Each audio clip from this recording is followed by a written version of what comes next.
Today in front of me I have Redmi Note 11 Pro, and in this video I would like to share top 5 pro tips and features for this device.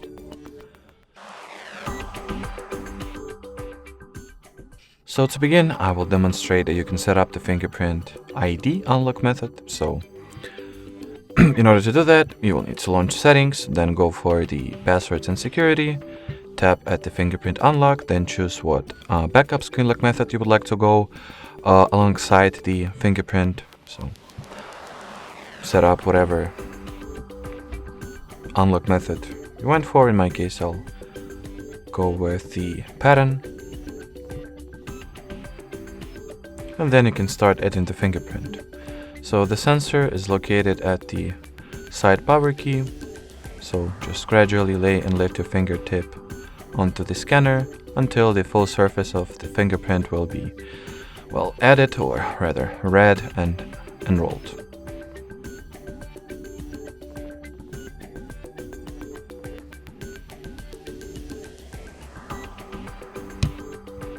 Alrighty, so the face recognition or fingerprint recognition, was successfully enabled. Now let's go ahead and test it out. So as you can see, it does not react on my other fingers, but the moment I place or lay my actual added fingerprint onto the scanner, the screen gets unlocked, and fairly quickly. The next option I wanted to show is how you can change the refresh rate value. In order to do that, open settings, then go for the display category, and in here you'll have the refresh rate page. So two values to choose from: standard 60 Hz and maximum 120. So the higher you go, the crispier and smoother are the animations, and overall visual experience gets silkier and more seamless, but at the same time it drains more battery. So if you would like to reduce the power consumption, set this value to be 60 Hz and sacrifice some of the animation smoothness. But if having sufficient battery is not your concern currently, or even at all times, you can just go ahead and absolutely surely set the refresh rate value to 120 Hz. The next configuration is rather a small one. You will need to go for the always on display and lock screen category. The thing that I wanted to show is called the notification effect, and basically it is responsible for the visual that your device produces once you receive a new app notification and your screen is locked. So by default there is none. You can make it so that it will simply light up the lock screen like that and show the new notifications. Or you can make it sorta more cryptic, so you can make it pulse like that, or make it a starlight effect. So the actual notifications will not be shown, but by seeing those animations, you will know for sure that you have received new notifications from some of the apps. So I'll go with starlight, for example. So that's one cool way to personalize your device. The next tip I have is also a visual one.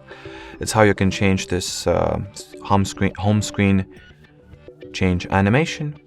So simply make a shrink and swipe, go into the home screen settings, then more. In here, go for the transition effects, whatever they are. Am I not seeing them? Yeah, I guess that if we'll go to the settings, okay, so here they are.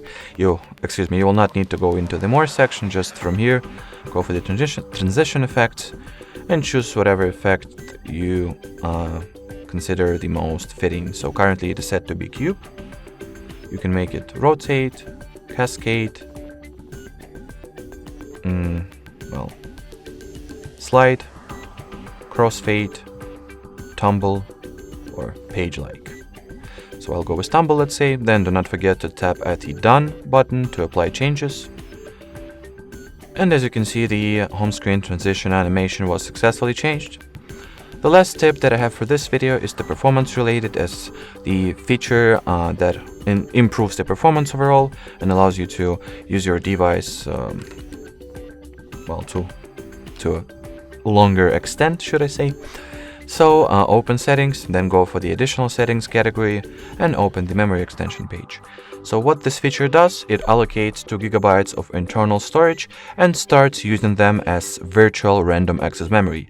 Thus, it takes off the load from the actual hardware RAM that you have and allows you to simultaneously use way more apps without your system being slowed down and etc. So to put it short, to put it simple, just overall improves the system performance drastically.